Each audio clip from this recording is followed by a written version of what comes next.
Hello and welcome to today's webinar, Tips and Tricks for Remote Workforce Management.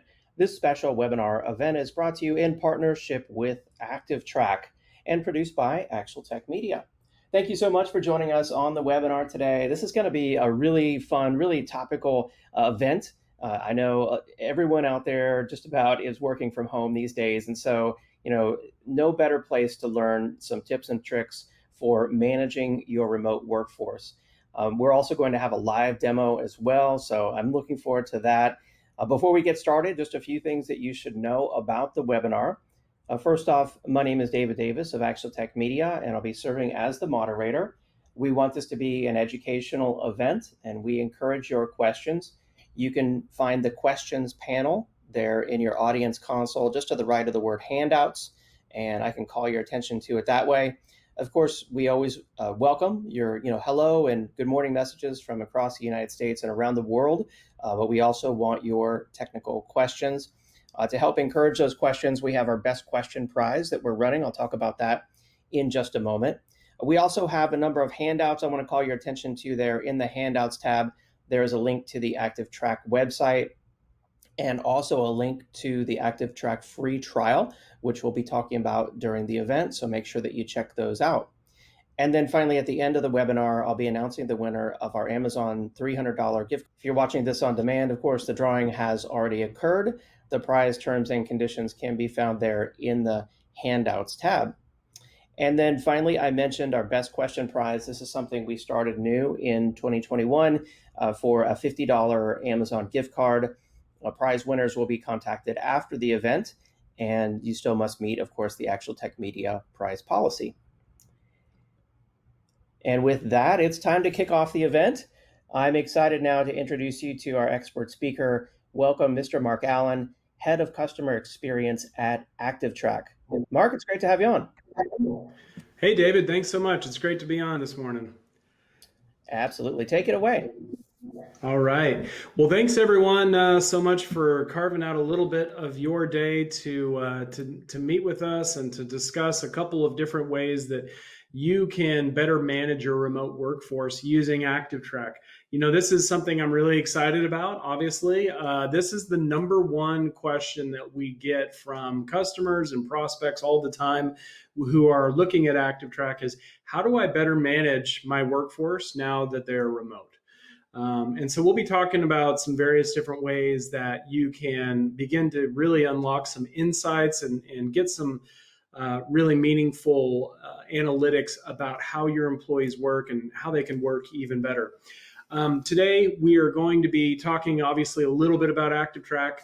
I do want to just set expectations here that this webcast is going to last about 45 minutes. We'll get to your questions there in about 35 to 40 minutes. So if you have those questions, please feel free to use that questions call out that David referenced earlier. And, really what this is all about is, again, understanding how your employees work so that they can begin to take meaningful action on the way that they are efficient, the way that they're focused, ensuring that you and your team are properly aligned from a people, a process, and a technology perspective. So just a little bit about ActivTrak. ActivTrak is a cloud-based platform that really does collect and analyze all of your user activity.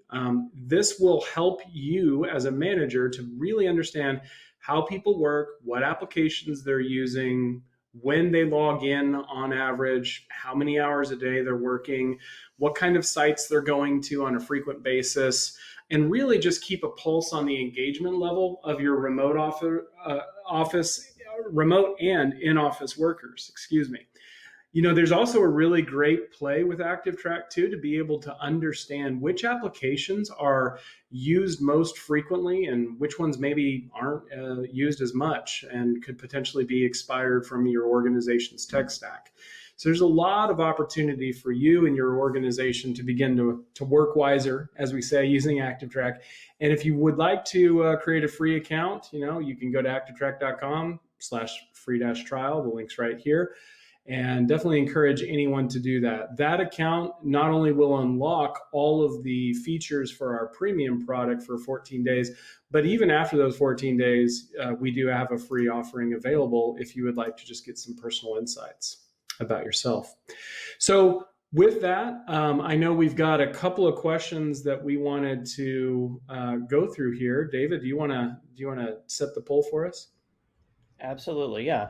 We just brought up the poll question. It's there on your screen. I want to call everyone's attention to it in the slides window. Simple question: what percentage of your organization is currently working remotely? And if you haven't answered these polls before, you just click the option that corresponds to you and your company right there in the slides window. I see some responses already coming in, so thank you for those. We do appreciate that. And I'll give everyone a moment here to respond, and then we'll be sharing the results so you can see how you stack up with your peers who are on the event today. All right, lots of responses coming in. Thank you for those. We do appreciate it. I would have been curious to see what the result of this poll was maybe, 6 months back and compare it to now. And then Mark will have to do this again 6 months from now. That's right. That's right. Yeah, I'm going to go ahead and share the results. And Mark, you should see those as well as the audience. What do you think, Mark? Yeah, kind of almost what I expected. I'm actually a little bit surprised by the number of you that are not working remotely at this point. I think back to your point, David, 6 months ago, it might have been a different reality than where we're at today.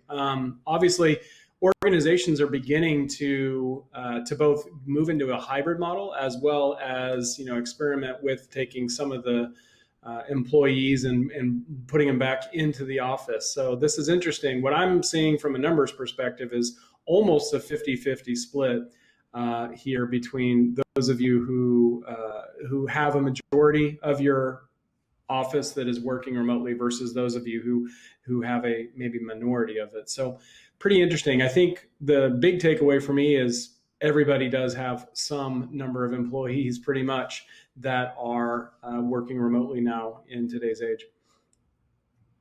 Absolutely. So, yeah, let me go ahead and share the next poll now. This is our second of two polls. And the question there on the screen: do you expect this number to increase, decrease, or stay the same in the next 6 months? So what are your expectations? And I'll give everyone a moment to respond to that as well. Absolutely. And I mean, I would say, Mark, isn't it true that whether folks are working from home or in the office, today's topic is still very relevant?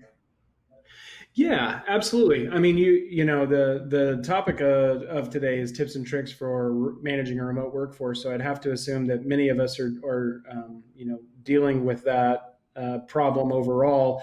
But yes, I do expect to see that a lot of people who are using ActivTrak, it's not just about the remote workers, it's also about those that are in the office. It's how do you know that your people are being productive? How do you know that they're focused on the right kinds of things, that they're following the right kinds of processes? I think these are questions that exist whether you're physically in the office or you're working from anywhere else in the world. Absolutely. And even though I'm sure more and more folks will move, back towards the office, still a lot of us will be kind of in a hybrid scenario for some period of time. So I just shared the results. Mark, what do you think?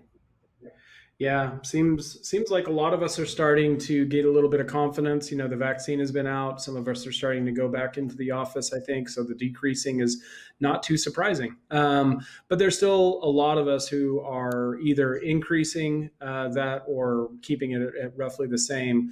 So a lot of people are still having to make these determinations over the next 6 months, and I think kind of roll with it and try to decide, how do we roll out programs and hiring decisions, and how do we, ensure that our people are working most effectively? So this is not surprising to see, and I think it's actually a good sign with the high number of those who are decreasing and getting back into the office and getting a little bit back to normal, so to speak. Absolutely. Well, let's move forward. I'm excited to hear your tips and tricks, Mark. Great. Appreciate that, David. So moving right along, thank you everyone again for participating in those polls. What we really want to talk about is there's obviously been a revolution in the workplace. We've all changed the way that we work over the last year. We've embraced working remotely. We've embraced ways that we collaborate digitally on, probably thousands of different projects. We've learned new tools. We've humanized our work interactions along the way. And one thing has become really, really clear. I think the future of work is all about flexibility. Regardless of what we've learned in our eyes have been deceiving us when it comes to work and its relationship to productivity. After the huge disruptions caused by the COVID-19 crisis, obviously last year in 2020, companies are looking to get back on course and, more importantly, begin to build on the future. So the past year has poked holes in some longstanding norms and how companies, I think, operate and how people live. Companies look at their operations and they saw fragile supply chains, they saw untrustworthy information and radically new customer needs. And as we've all adjusted to these realities, the most successful ones have become true masters of change. So while it might be tempting for companies to maybe retreat back to what they know, 2020 really brought the need for a different path to light. If businesses continue to have a clear-eyed perspective and a sharp focus on their expedited digital transformations, I think then they can really emerge as masters of change and their new leaders. It becomes clear that there's no leadership without technology leadership. And the recent rapid digital acceleration has really placed technology in the cornerstone of global leadership. One of the things that we found is that workers live in a culture of constant interruptions at the workplace. This would include anything: emails, meetings, Slack messages, constant different electronic interruptions, which have made it really difficult, if not impossible, to focus and to get deep work done. As a matter of fact, one stat I always like to share is that the average worker checks their email 36 times an hour and takes 16 minutes to refocus after handling a new email. So think of that interrupt time, that 16-minute time that it takes to refocus. If you've got somebody who's working on a project, trying to put together a plan or a strategy, and they're getting interrupted all the time, it's going to take at least 16 minutes every single time they're interrupted for them to get back on track. Many employees, they attend, I think the number we found was over 60 meetings per month. And about 90% of those employees say that they daydream during those meetings, which I think is always an interesting statistic. It takes most workers really about 2 hours per day to recover from interruptions for coworkers, where you're getting involved in maybe, inner office dynamics or that sort of thing. These kinds of distractions, they really lead to a decline in productivity. And obviously that translates to lost revenue for the business. So we've obviously got no shortage of statistics here to back all of this up. I think we've all seen this problem and become very familiar with it. So just when we thought that the customer experience, or CX, couldn't get any bigger as a catalyst for business growth, the pandemic arrived, and it sparked an even greater focus on the customer experience and how that builds in customer loyalty during the most challenging times. So for work to improve in 2021, being intentional about building a dynamic environment that focuses on the growth of each team member is really going to be important. It's going to be key. 2 out of 3 employees believe that the skills required to do their job are actually going to evolve in 2021. So a lot of these workers are ready to adapt, they're ready to grow. And the top 3 areas for personal development in the year ahead are bolstering IT technology proficiency, building confidence, and honing leadership capabilities. So what that means is that for organizations, flexibility is the foundation for resilience in the year ahead. And really knowing that the vast majority of workers stating that organizations can be more resilient to change of plans and approaches are flexible. So we're going to be tapping the full power of your organization's people, and it depends upon applying the right kind of employee experience technology. And the bottom line about employee experience is this: It serves to create a workplace that enables your people to live their best life and to do their best work. We've all changed the way we work over the last year. We've embraced working remotely, and really, as we kind of look towards 2021 and what CIOs are beginning to invest in, we actually see that not a lot has changed for the CIO, but yet everything has changed. The biggest accomplishment for many of the CIOs in 2020 was a classic IT responsibility, provisioning laptops, setting up VPN connections, all those kinds of things. Looks the same roughly over the last few years. Digital business remains a top priority as it has for a while. And yet the support for remote work, that might have been the biggest win for CIOs since Y2K. CIOs helped save many of their enterprises during the COVID-19 lockdown. And if you think about it, they're really kind of the unsung heroes of many businesses out there. They've had the attention of the CEO in a way that they haven't had before as a CIO. Digital business, CIOs have been trying for years to convince senior business leaders to modernize and to take full advantage of technology. And now many of those prior roadblocks have just simply been removed in order to enable the business. So top performers at organizations know that they're running a hurdles race. They know that disruptions occur frequently. And in 2020, the Gartner CIO survey found that half of employees experienced a major disruption within the last 4 years. CIOs might be misled by focusing on the specific circumstances of COVID-19 in their post-pandemic strategy.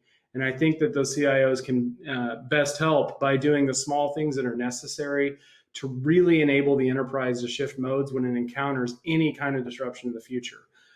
On average, I think CIOs expect their business and their budgets to grow an average of only 2% in 2021. And that's not flattening or cuts seen during the global financial crisis. Many boards and CEOs have signaled that they would put real resources behind digital acceleration, and the enterprise's path to the future runs through IT. So bottom line, the need for action is urgent. Organizations have absolutely increased their funding of digital innovation by more than 2.5%. And they're more likely to be a top performer than to be a trailing performer for those that have increased their digital funding. So really, when it comes to managing a remote workforce, it introduces all sorts of new challenges. How do we gain visibility into working hours? We're no longer there on a floor with people necessarily or in cubicles that are next to one another. How do we know if our employees are practicing healthy working habits? Are they beginning to burn out? A lot of people have discussed and shared openly that during the pandemic, they didn't know when to stop working because the line blurred between being at home and working from home. And so a lot of people, have begun to go through this burnout cycle.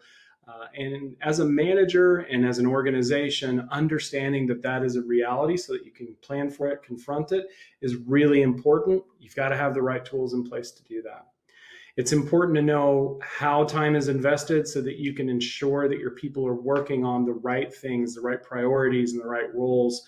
And again, also understanding what apps are being used and help you to manage some of that cloud proliferation. So delivering an approach where everyone benefits across the organization. For the IT and the operations manager, that might mean visibility for remote and distributed operations, compliance, process improvement. And then for managers and even employees, it's improved work-life balance. It's having those data-informed performance discussions and employee engagement that is really critical. And as digital transformation continues to accelerate, there is tremendous opportunity to empower our people, cultivate a great culture, and even drive innovation by understanding and optimizing how work gets done, regardless of where you're at. So our mission at ActivTrak is to help you create an amazing environment where your employees can excel and you can achieve great things. ActivTrak's cloud-based workforce analytics and productivity platform offers insights and visibility that enables organization to innovate more quickly and create a culture where teams can thrive. And all of that leads to better business outcomes. And I'll walk you through exactly how we can do some of these things here in just a moment as we get into the demo. Now, a quick snapshot of this, we actually use multiple different reports inside of ActivTrak. This is just a small summary of some of those dashboards and reports that I'll dive into here in a bit. These help us to really understand from various different perspectives, both the employee's perspective, the manager's perspective, technology, if it's a process problem. But these holistic stories help us to understand where issues exist, as well as their magnitude, their pervasiveness, the size of the problem. And through using these various different reports, we now have an evidence-based analytics approach to provide those insights that we need to really take action. So today we're going to cover some of these things here that you see. We're going to start off by covering daily productivity summary. This is really, as it says, a snapshot of what the team is doing right now, what apps they're using, and some of the trends to understand what is typical for a work activity.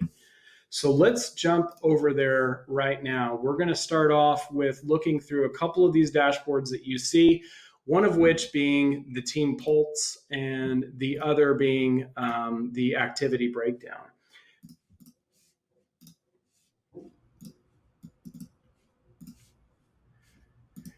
And so in the team pulse inside of ActivTrak, what you will see is immediate insight into how employees are progressing throughout their day. What this is showing me is for today, how my teams are doing, what their productivity levels currently are. I can see we've got 93% productive over here, 81% productive over there, right? I can also take a look at things like snapshot of the productive time that my teams have spent so far today, as well as being able to see how efficient they've been.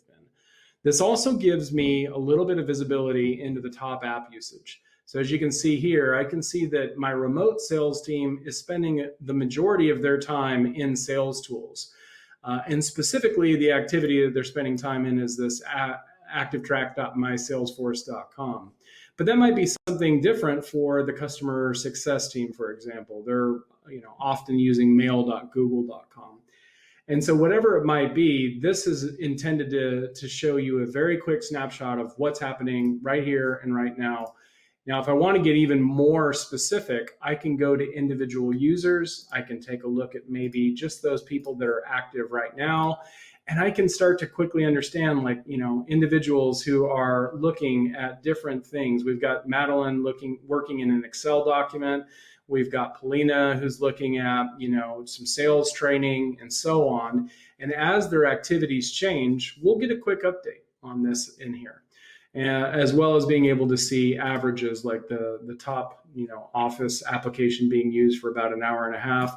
I can even see maybe when individuals first came online, when they were last seen, what groups they belong to, and other pieces of information here right inside of Team Pulse. Now, we also offer something inside of ActivTrak that is referred to as premium or some of these insights reports. And one of those that would be equivalent to the Team Pulse is this activity breakdown. And from this really begins to, I think, open up the aperture of the lens a little bit for you so that you can look at trends over longer periods of time, look at averages generally, and you can start to identify times of low engagement, high engagement. You can look at trend data. You can see things like the average productive hours that are worked in a day versus a goal. So we have a goal here of 8.5 hours, being worked. We can see what tools are being used most frequently. We can even start to see things like what, day by day, what the average hours worked is. And so as you go back through history, you might look over information about, if we had, like in Texas, we had an ice storm in February that greatly impacted some of our employees that were living in Texas. You could clearly see productivity, focus, everything drop off as a result of that week. Well, the same is going to be true for a variety of different outside factors. It might be an ice storm. It might be personal. It might be outages with an app. It might be, policy changes inside of the organization. There's a variety of different things, but this will help you to gauge at a glance, how your teams are working and when they're working most productive and when they're being maybe less than productive throughout their weeks. All right, the next section that we will show here is going to be all about working hours. It's about focus and it's about distractions. So jumping back over into into our live demo here, if we go to working hours, I know there's a slight delay. This report allows a manager to quickly come in and get an understanding of when people are logging in, when their last activity was, and so on. So I'm actually looking at the last 7 days. Let's go back maybe to yesterday, for example. Can quickly see Alex, her computer name. I can tell the groups that she's a member of, and I can see that, okay, she started her day at 8:30. She actually ended her day at 5:50.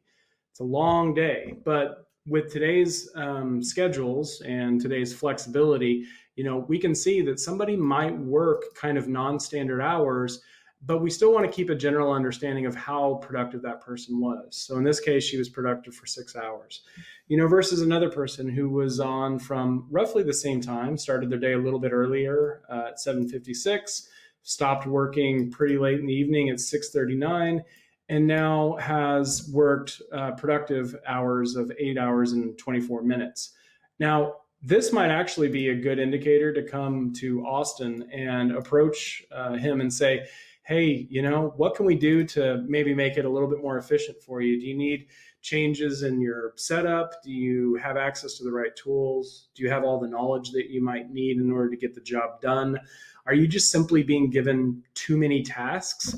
These kind of indicators could lead to him possibly trying to work for a long period of time in order to make up for being behind. I think that's something we've all gone through before. So certainly an opportunity for improvement and coaching there. Now, the next section that I want to make sure we're going through is the work efficiency report, and that is found inside of Insights. So if we go to work efficiency, here you'll be able to learn all sorts of information about your employees. So rather than necessarily going through bit by bit, what day did they get ready and start at 8:30 and what day was it 8:45 and that sort of thing, you can start to analyze trends. And you can see roughly if work has increased over the last week to week, as well as productivity, which clearly it has here. And then there's other pieces as well, which would include some of these inefficiency sources. So what are some of those things that interrupt your employees? This screen allows me to see a ton of really interesting stuff. For example, the average productive session in minutes that my account executives are able to work is 46 minutes. Keeping in mind that it takes about 16 minutes to refocus after you've lost your attention on something, this is probably a good number to go with. Now, you might be asking yourself, what's the average here? It depends. Totally depends on the organization, totally depends upon the role. But what we'll allow you to do is really get down and start to understand a baseline of how your employees are doing work, and then also understanding how often their attention is being shifted away from work. So when you start to look at things like there are 2.5 hours spent on multitasking or shifting your attention away from those highly focused items, this comes into play, and it becomes an interesting number to go and look at. The other thing to note is a focused session in terms of minutes. This implies that your employees, on average, again, over the last 7 days, and specifically for this team of account executives, they can work for about 10 minutes deeply focused on something. If they're writing materials, if they're creating documents, that sort of thing, or doing other deep work, then 10 minutes obviously is not going to cut it. But if this is a highly transactional type of role, then this may make a lot of sense why their focused average session is 10 minutes. But again, just providing some of those metrics for you to really hone in on as a manager or as a leader of your organization to get an idea of, hey, what apps is it that people switch in and out from? One example here is this is Salesforce. we're spending a lot of time in Salesforce as an organization, but we're also shifting our attention in and out of Salesforce frequently. We're trying to do multitasking inside of there. And so that may be an indicator that the technology itself needs stronger integrations. It might be an indicator that maybe the reason why account executives are going in and out of Salesforce so often is because not all of the information they need is inside of Salesforce. They may be going over to Google Docs, they may be going to Jira, they may be going to a number of different systems.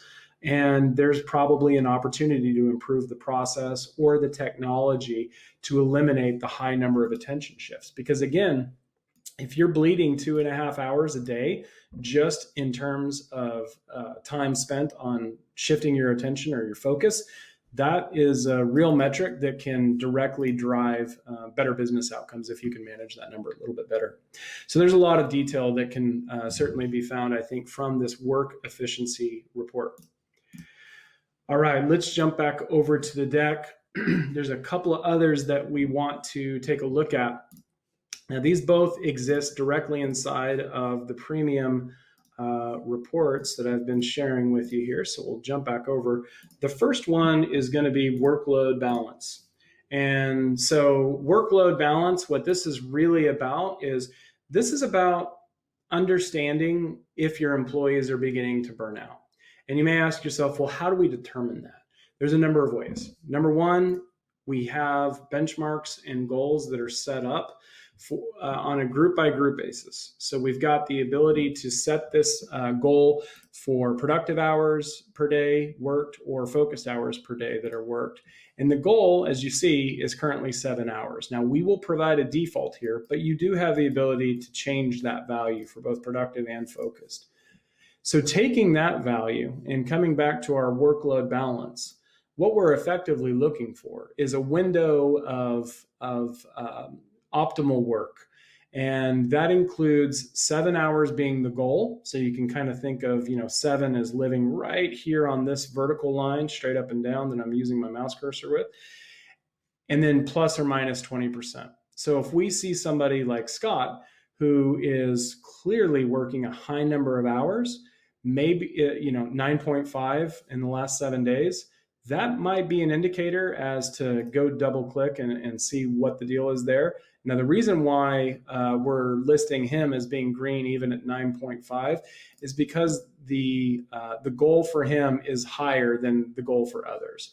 But we can tell that Scott has been overutilized 2 out of the 4 days that he's been active over the last 7 days.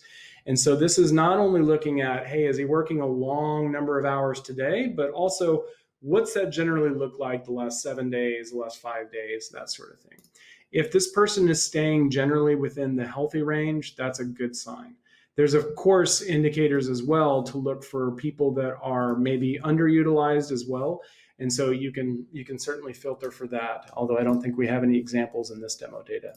So again, keeping this in mind, this is a great time for a manager to perform an intervention with an employee to say, hey, you're working a little too long. Let's figure out the causes of it. And again, going back to some of the details inside of our live reports, we could go over to top users, for example. We could isolate Scott and we could begin to look at his day by day as a manager. So I've selected Scott up here at the top, the same user we were looking at before. And you'll notice now that we're getting very granular. We're starting to look at all of his day in 5-minute increments or chunks. And so I can begin to hover over each of these time windows and see where he was generally spending the most amount of time. It might be that maybe he's just simply taking too long to get work done. Again, he might have too much on his plate. Something certainly for the manager and Scott to come to a determination of. All right, jumping right back in. There's one or two other key reports that I want to make sure we get through with everyone today, and that is technology usage. So we've got more than one way to show this to you. I'm really excited to show this actually. As we're all trying to adapt and make quick changes to the digital part of our business, we may be trying out various different applications. We may be, terminating others that are no longer useful for us. And so tracking what people are actually using is going to be paramount to making those kinds of decisions. Oftentimes, you can pull those metrics individually for one app or the other. So you could go to Zoom and you could say, hey, overall Zoom, how many people in my organization are, how much time are people in my organization spending on meetings? And it would give you a certain value. But it wouldn't allow you to do that and stack rank that up against everything else in your stack. Slack, how much time is spent in there? Gmail, how much time is spent in there? The list goes on and on. And so I'll just go ahead and share my screen again here. And we're going to jump over to top apps and top websites. So what this allows me to do is to see very, very quickly over the last 7 days in this case, I could change it to any other time range I want, what is the number one application being used? And you can tell very easily for us, it is Zoom, followed very closely by Slack. Now, Slack gets interesting because, as do others, but you can actually see maybe who people are chatting the most with, maybe if those are signs of somebody who's reaching out frequently for collaboration, or who just doesn't understand a certain topic. Maybe they need more training. Maybe they just are, spending too much time in Slack in general. There's a lot of different determinations you can make here, but we're gathering information like titles. We're also looking at things like users. So when are our users using it, and when are they using that application most heavily? So I can see Paige here, for example, was using for 17 minutes, was using Slack between 11 and 12, and then kind of has, some lighter periods of usage here. So a variety of different ways that you can go about organizing this information and seeing it. Now, same thing applies for applications. As a matter of fact, roughly 65% of all of your time is likely spent in a web app instead of a hard application like Outlook or Excel or something like that. So most of us are spending time inside of apps that are on the web all the time. And so we definitely do track those as individual applications and different usages of your time. Clearly, you can see here, where people are spending time in mail.google.com or the actual ActivTrak app. There's a variety of other different tools here that we can see, same sort of thing that applies for our top applications. Now, if we take that same exact concept and go look at it within these new insights reports that we've got, we can see under our technology usage report, a lot of that information plus some. So again, we can see category allocation, how much of your time, so this is the last 7 days, AEs, they're spending 41% of their time in sales tools. And that is classified by, a tool that we're obviously choosing to use for our sales cycle. It might include Salesforce, it might include Outreach, it might include email. That's completely up to you. We make it very easy for you to categorize and classify different applications so that these reports will come up and be meaningful for you. We also can see, again, frequency of this, but where I really like to get into it with technology usage is these top changes report, because this shows me where there have been trends that have been, where maybe we were using an app a lot previously and now we've kind of, stopped using it, or maybe we've started using it a lot more. So for example, last 7 days compared to the previous month, I can see that we've had a little bit of an increase in our sales tool usage as a team. I can also see that we've used a little bit less Slack time. So almost a full percentage point, which actually equals 13 full hours as an organization that we have used of less Slack. And that could be something that is a purpose-made, decision, or it could just be a natural result of the way people work. Same sort of thing is true with Office here. And then, of course, if you want to get very specific about individual applications or sites, you can do so by scrolling down and taking a look at these different application sites that have trended up or trended down. So being able to track key changes across technology users, where users have increased and decreased their use of technology over the week, as well as being able to tell, things like unused technology during a specific period of time, that sort of thing. All right. And then finally, we touched on this very, very briefly, but benchmarks and goals. So this is all important and good to know information, but if you don't have a goal in mind, if you don't have an objective in mind, it can kind of get lost in just having the data. It's sort of like, okay, I've got the data, but now what do I actually do with it? And so we do make sure that goals are a big part of that. One of the ways that we demonstrate this or show this inside of our advanced product is just simply in this productivity chart. And that just shows your overall productive number of hours worked week over week over week. And we can modify this to look, 30 days, the whole year, whatever we may want to do. But this is one way of doing that. I think an even stronger way for us to go about doing this is to use this benchmarks and goals not only as a way to set these benchmarks, but also to glean information. So what this is showing me is all the information for my account executive team as it relates to the metric of productive hours per day. And I can see where there's been changes. I can see that, we have worked 10.4 hours yesterday, heavy day by our account executives. That's a huge increase. It's 32% over the previous day. So that probably is a result of a team, rallying, getting together, doing a lot of work, maybe doing a sprint or a blitz to maybe accomplish a lot of work in a short period of time. But this also gives you some metrics to look at over the last week, the last 4 weeks, and the last 12 weeks, where things begin to average out a little bit more. So generally speaking, it looks like my team actually hits about 8.8 to 9 hours per week in the top quartile. So we could take that into consideration as we adjust the goal.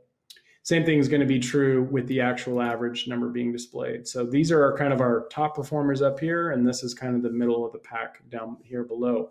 And you can use that to determine if you want to make this 7 hours, 7.4, 7.3, that sort of thing. A lot of really good insights here. And this will show you how a team's metrics, fluctuate over time. It'll give you that deeper understanding of really where and how to set goals for the team in the future.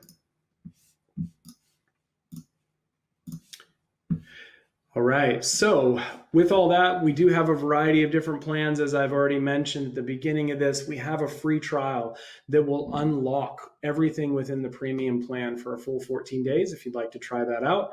We're currently running a promotion, as you can see, through May 5th, for 30% off, and you can see the prices here as well. We do offer a free plan with some limitations for those of you who may just be curious about this for yourself. And then the advanced plan is right in the middle there, where this kind of offers you some basic organizational productivity metrics that we covered in a lot of those live reports here today. Premium plan is really intended for those who want to start getting an understanding for things like focus time and burnout risk and attention shifts and all of those other, goal setting, all of those other really advanced analytics. That is where the premium plan comes into play.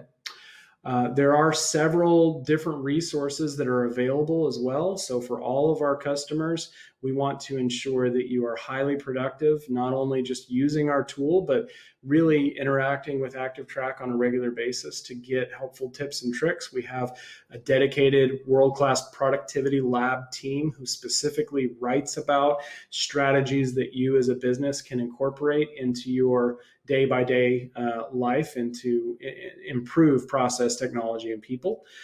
We do have a blog that we update on a very regular basis. And then we also have the resources section of our website, which provides no shortage of white papers, webinars that we've done, and other things like that. So if you'd like to get started with ActivTrak, go ahead and create a free account today. It's simple, takes about 30 seconds, and you can get deployed within about the first 5 to 10 minutes.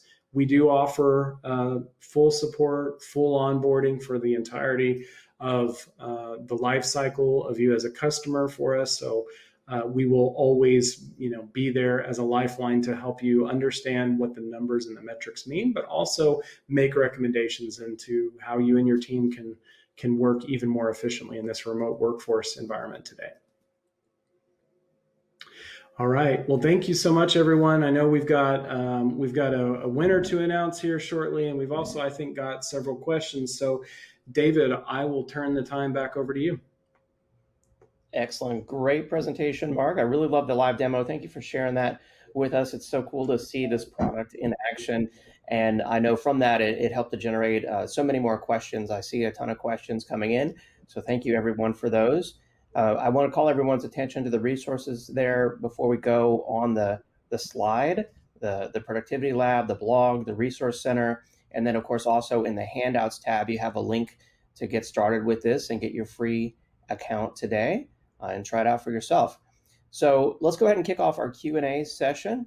Mark, we'll start off with this question from Satya, who's asking, or they say this data seems to show active and inactive hours, but what about productivity? Is there a way to measure productivity based on deliverables or results or outcomes? What's your take on that perspective? It's a great question. I think that there's a variety of ways to look for those kinds of outcomes. Today, those outcomes don't live inside of ActivTrak. ActivTrak is really intended to be the way to tell you how outcomes are achieved. So let me give you a tangible example of that. You may have a specific project that you're working on. Hopefully that project includes things like deliverables to the client, objectives that would be met, maybe a couple of key metrics that would be hit as well. And that would be a conversation between the employee and the manager to determine the success of that project. Where ActivTrak comes in is not to help you determine the success, but rather to determine how much time was spent. Did you work on the right things during that? Did you follow the right process? Do you have the right amount of knowledge available to you in order to accomplish it? So I would say we kind of work hand in hand for a lot of those projects, but it's really a matter of looking at ActivTrak for a different lens or a different perspective of how those outcomes are achieved versus, was this outcome achieved? So that's sort of how we work with that today. Got it. Okay. And then kind of a follow-up to that, this question from Justin, I think is related. He's asking, how is productive time determined and how granular is the configuration? Great question. So you can determine whether an activity is productive or not. We do make recommendations for about 80 to 85% of most people's environments.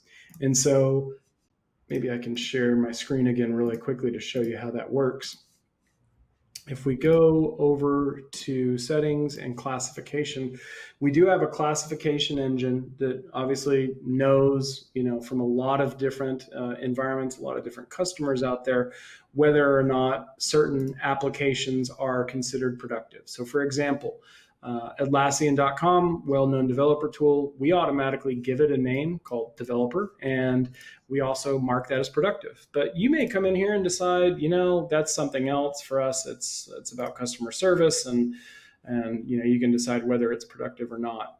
You'll also notice that this has now changed this icon to say, hey, this has been classified by a member of the team. So you can always come back and restore it. Again, 80 to 85% of all activities are going to be automatically classified. For anything else, you can, simply choose, hey, I want to give it a new category name, and you can just type it in there. You can mark it as productive or not. And then even further than that, sometimes it happens that maybe an activity is productive for your developers, but it's not productive for your AEs. So for example, I would not expect my sales reps, my account executives, to be on Atlassian very often. So we're going to mark that time as unproductive for them. And you can mark certain websites or applications as being productive or unproductive based on the groups and the members of that team. Excellent. Very cool. I like that flexibility there. Another question here from Peter, who said, quite a few tools have moved to SaaS-based applications, and a lot of users are no longer on the VPN or the company network. Would this work if they're on a laptop or that's connected just to the internet and perhaps not even a company-issued device? It could. Now, I would be, so from a technology perspective, no problems whatsoever. Doesn't need to be on a VPN, doesn't have any special requirements. As a matter of fact, the agent, once it's installed, will just sit in the background. It doesn't have any kind of UI or user interface available to the end user whatsoever. It will just simply, observe activities and then report on those as it has an internet connection that can reach our cloud servers, which are hosted in Google Cloud Platform. And so whether you have a VPN or not, it doesn't really matter. We would capture that information regardless if you had that or not. Anytime that an employee goes offline, we would still continue to collect information. And then when they go back online, we could have that information just silently uploaded on the back end for you. Now, then there's the question of, should you do that? And I think that that is a conversation that needs to take place between the employee and the employer. Obviously, if it's non-company issued laptop, there's usually a number of ways you want to ensure the customer or the employee's privacy. That might include creating an alternate username in the operating system, one for work, one for non-work activities. And then that way you could exclude the non-work activities profile from ever being monitored. That employee could still have the privacy to go about doing different activities like shopping or healthcare or banking or other things like that without any concern of their manager seeing that information. So there's a variety of different ways and strategies that you want to approach that. We do have available in our resource center and in our help center. If you just go search for introducing ActivTrak or just type in transparent, we give a whole list of different ways that you can, strategies that you can use to roll this out to your employees so that you're doing it in a transparent way. You're being upfront with them about expectations of what will and won't be observed and reported back into ActivTrak. Excellent. And then another question here from Peter. Let's say that a person has two monitors or just two windows open. They're streaming video or music on one and then using, maybe a work application on another one. Can ActivTrak kind of tell the difference between that, and how would that be recorded? Yeah, great question. So the way that I always explain this is it's right in our very name. The name ActivTrak implies that we will track the active window only, meaning the window that has input focus. So if you started typing, it would accept that input. That is the window that we are monitoring. So in this case, if somebody has Spotify or YouTube or Netflix open on a secondary screen, that would not be considered active if they were working in an Excel document. And there's even a little bit of a nuanced argument here about whether those activities are productive or not. Some people do really well with having some background noise on, whether it's a mindless TV show or whether it's music or whatever, that's up for debate. But the way that we specifically track it is, what are you actually working on with your mouse and your keyboard? And that's the window that we track. The other information, we just wouldn't track it, except for whenever they initially launch it or they search for a specific video or song, that sort of thing. That would all be tracked. But if it's just playing on the side, it would not be tracked as active time. Okay, good to know. Darren's asking if users know that ActivTrak is installed on their computer. We heavily encourage that you do make this known to your employees. I think that it's a better approach. What happens if you let your employees know about this is that they often are also curious. They want to see their numbers, they want to see their metrics, and many times they want to improve on those. So we do absolutely advocate for being transparent, being open with your employees that this is installed. And we have a number of resources available to help you roll that out to your organization. Great. And I think that actually answers another question, which is, can end users see their own data so they can manage their time better? Absolutely. So a manager or an administrator inside of ActivTrak can grant access to an employee so that they can see their own data only, and they'd be able to get things like emails on a regular basis that would show a snapshot of their various different metrics. Very nice. Ned is asking, what's the minimum system requirement to install this on a PC or Mac? Very, very minimal. We do have this available on Chrome OS, Mac OS, and Windows. And the way that this turns out working is it's less than 1% CPU in every situation. It's less than 32 meg of RAM consumption and very, very small, usually megabytes for log data that's captured on the disk. So the requirements are fairly minimum, about 8 gig of memory or more, of course, any kind of modern processor. And then, of course, we don't really pay too much attention to hard drive space because we take up so little space. Excellent. Daniel said that, in his opinion, the best thing in remote work is to measure productivity based on the hours that the user is connected, but not productive. Is that something that ActivTrak could track? That's a great question. So connected but not productive. I suppose that might mean if they're connecting over a VPN or even if they're just online. And so, yeah, we do. There's a notion in our product of passive time. And what that implies is the computer is on, but nobody's at home. Nobody's interacting with the keyboard, nobody's touching the mouse. And when that happens after 2 minutes by default, we will enter into a state of what's called passive time, and that shows up very clearly inside of the dashboard. So if you do have somebody who has their computer turned on but isn't doing any work, that could be easy to find. That would be very easy to find. It would just show up in any of those charts as passive time. Great. Let's see. Another question that came in. I like this one from Joe, who said, would attending this webinar be classified, or how would attending this webinar be classified by ActivTrak, because my mouse and keyboard usage dropped off significantly from normal during the presentation? Great question. So it would be tracked as what we call productive but passive. So meaning that the last activity you did was to be at the URL, which for me is onlineexperiences.com. I think it's the same. And so that would be a productive activity. But then if you weren't moving your mouse or moving your keyboard for 2 minutes, we would go into a passive state. Now, by default, the way that we show that is that time is still productive. It's a nuanced problem. It's one we've been working on. We're looking for new ways to improve on that all the time, because you can be productive and be in front of your computer and not be typing or moving the mouse. So that's the way that we've started to solve for that problem. Excellent. Well, I know that we're starting to run out of time here in our scheduled 1-hour webinar, and we also have a prize still to announce. Before we go, a final question I guess I have for you, Mark, and that is just what do you recommend people do to get started? They go and they download the ActivTrak free trial. Is that the best way? Yeah, that's it. If you hit this URL, or even just go to activtrak.com, upper right-hand corner, you'll see free trial. Sign up, takes about 30 seconds. You'll be logged into the account, and then from there you would download the agent and be off and running. Whole thing probably takes 5 to 10 minutes to get started. Awesome. All right. Well, great presentation. I love the live demo again. Always good to see that on these events.